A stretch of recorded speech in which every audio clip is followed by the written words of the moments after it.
Mga beachgoer, dagsa sa Tondaligan Beach sa Dagupan City ngayong huling araw ng long holiday. Silipin sa report.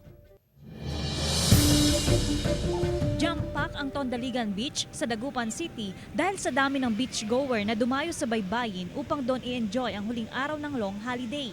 Gaya na lamang na mag-anak ni Jomely na mula pa Pampanga, sa Tondaligan Beach na rin nilang piniling mananghalian.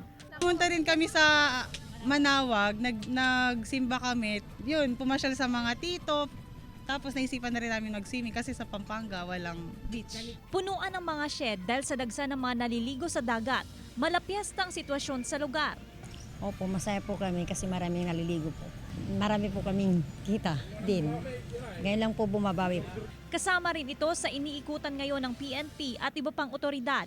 Samantala, nararanasan ang malinsangang panahon dahil sa easterlies ayon sa Pag-asa.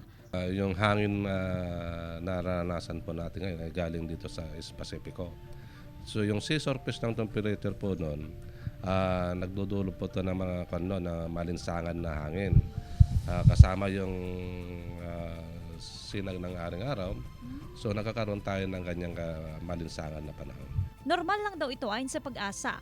Umiiral pa rin ngayon ang hanging amihan na nagdudulot ng malamig na temperatura sa gabit madaling araw. Enero at Disyembre nung nakarang taon, naitala ang pinakamababang temperatura na 19 degrees Celsius. Asahan pa rin umanong mababang temperatura hanggang Pebrero. Kasama si Jing Dakanay, John Punsoy, One North Central Luzon.